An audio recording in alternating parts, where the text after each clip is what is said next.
आप सभी का एक बार फिर से स्वागत है।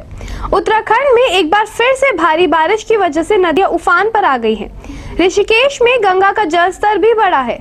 ऋषिकेश में गंगा चेतावनी रेखा से महज आधा मीटर नीचे बह रही है। इन दिनों पहाड़ में हो रही बारिश और नदियों में बढ़ रहे जलस्तर ने लोगों को मुश्किलों में डाल दिया है। जहां पहाड़ी इलाकों में लोग अतिवृष्टि का दर्द झेल रहे हैं, वहीं नदी तटीय इलाकों पर बसे लोगों को बढ़ते जलस्तर के कारण जान माल का खतरा होने लगा है। प्रशासन की चेतावनी के बावजूद भी यह लोग अपनी आवाज हटाकर सुरक्षित स्थानों पर जाने को तैयार नहीं है। डीएम के निर्देश पर उप जिलाधिकारी कुशम चौहान के चंद्रभागा व गंगा के तटीय इलाकों का मुआयना कर यहाँ बसे लोगों को चेतावनी भी दी थी। जैसे जैसे दिन बढ़ता जा रहा है वैसे वैसे गंगा में भी उफान बढ़ रहा है। ऋषिकेश में मंगलवार को गंगा चेतावनी रेखा 339.50 मीटर से करीब आधा मीटर नीचे 338.90 मीटर पर बही। केंद्रीय जल आयोग के मुताबिक बीती रात्रि गंगा व उसकी सहायक नदियों की घाटियों में अच्छी बारिश हुई, जिससे लगभग सभी नदियों में पानी बढ़ गया। हिमालय भूविज्ञान संस्थान के भ्रमण पर पहुंचे हर्षवर्धन ने कहा कि शोधकर्ताओं और विज्ञानियों को अपनी शोध में इजाफा करना चाहिए।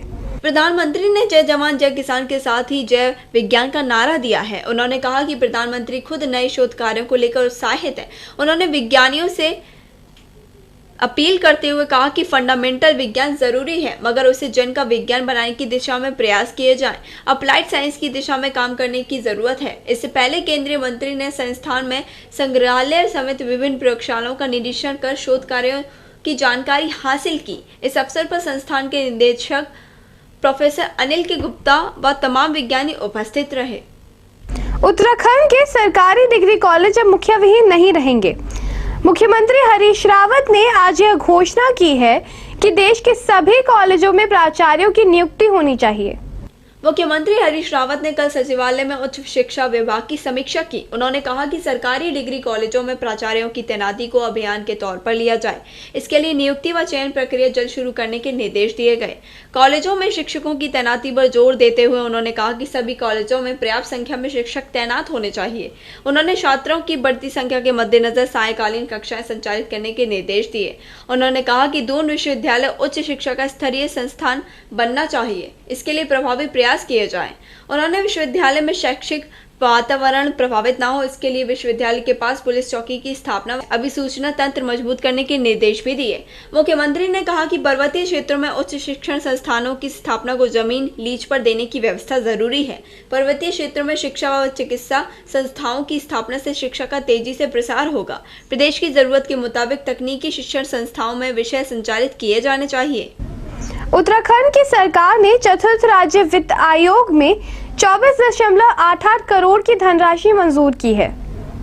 राज्य के 6 नगर निगमों को धनराशि जारी करने के संबंध में वित्त अपर सचिव श्रीधर बाबू अंदाकी ने कल आदेश जारी किए हैं। आदेश में कहा गया कि चौथे राज्य वित्त आयोग की सिफारिशों की प्रत्याशा में उक्त कदम उठाते हुए नगर निगमों को 24,84,88,000 रुपए की दूसरी त्रैमासिक किश्त जारी की गई है। चतुर्थ राज्य वित्त आयोग की सिफारिशें मिलने पर आयोग से निर्धारित धनराशि का समायोजन अगली किश्त की धनराशि से किया जाएगा। इस धनराशि का समय पर उपयोग हो, इसके लिए शहरी स्थानीय निकाय निदेशक को जवाबदेह बनाया गया है। सूबे की सियासत में शक्तिमान घोड़ा एक बार फिर जी उठा है। शक्तिमान घोड़े को लेकर भाजपा और कांग्रेस सियासी जंग लड़ रही है। कांग्रेस ने पूरी जान लगा दी है शक्तिमान घोड़े को सियासी तौर पर जिंदा रखने की।